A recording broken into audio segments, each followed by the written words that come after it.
Assalamualaikum warahmatullahi wabarakatuh. Bersama saya Freti Zulaini dari KPI 2B.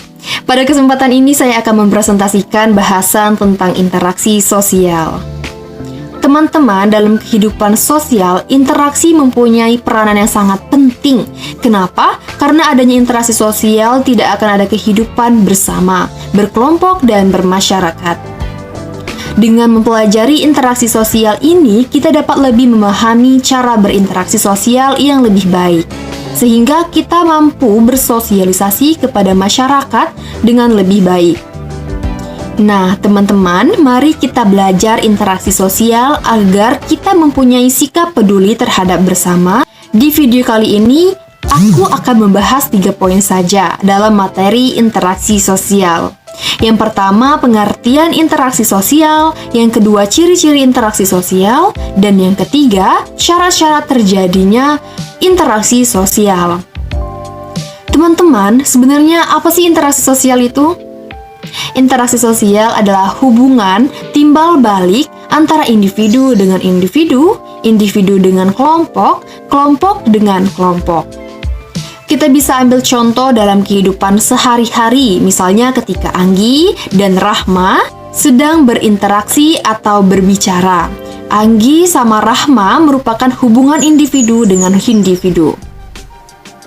Yang kedua, hubungan individu dengan kelompok. Contohnya ketika seorang dosen mengajar mahasiswa-mahasiswanya di kelas, dosen sebagai individu dan mahasiswa di kelas sebagai kelompok. Di sini ada hubungan antara individu dengan kelompok. Nah, yang ketiga, hubungan kelompok dengan kelompok. Contoh misalnya ketika ada kompetisi bola voli yang mempertemukan tim A dan tim B. Ketika tim A dan tim B ini bagian dari masing-masing kelompok, ketika mereka berinteraksi dalam kompetisi, di sanalah terjadi hubungan antara kelompok dengan kelompok. Nah, teman-teman, selanjutnya kita akan membahas tentang ciri-ciri interaksi sosial. Yang pertama, interaksi sosial itu pelakunya maksimal 2 orang. Gak mungkin kan kita berinteraksi secara sendiri. Nah, yang kedua, simbol.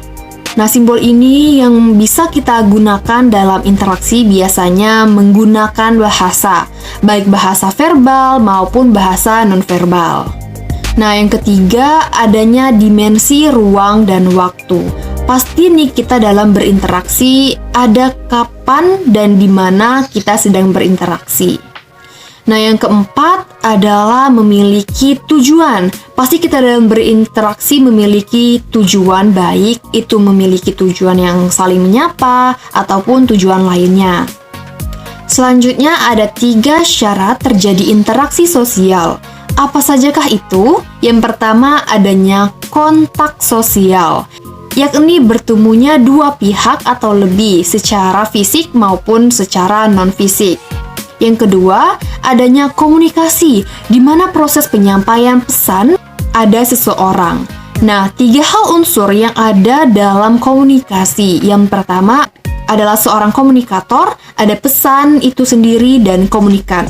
Komunikator ini diartikan orang yang menyampaikan pesan, dan pesan itu sendiri adalah isi dari yang disampaikan. Dan sedangkan yang ketiga, komunikan. Komunikan adalah yang menerima pesan. Syarat yang ketiga, adanya dilakukan dalam keadaan sadar. Jadi ketika ada kontak sosial tapi tidak dalam keadaan yang sadar, bukan termasuk berinteraksi sosial. Demikian, terima kasih. Semoga menambah hasanah keilmuan sosiologi komunikasi. Mohon maaf jika ada kekurangan. Wassalamualaikum warahmatullahi wabarakatuh.